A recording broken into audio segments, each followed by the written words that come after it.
Kila mtu anajua Raila Amolo Odinga amepambana sana, ametupambania kama Wakenya, na sisi kama pia Wakenya tumekuwa mstari wa mbele kupambana na Raila. Tunampatia kura yetu kama baba wa taifa. Tulikuwa tunataka kuwa baba wa taifa, ni mzee angeelewa maslahi ya vijana.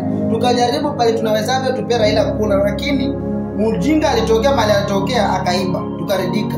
Amepombeleza tena mzee, amempeleka mali serikali yake iko na alikuwa adui yake. Tulikuwa tunajua hakuna uzuri ulikuwa inaenda kufanyika huko.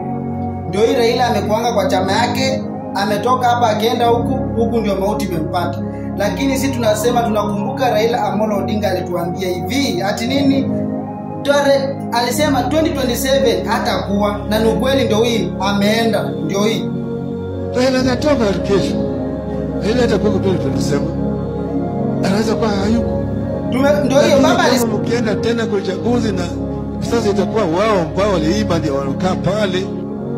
Ndio hiyo baba alisema, na ndio imefanyika. 2027 ijampata.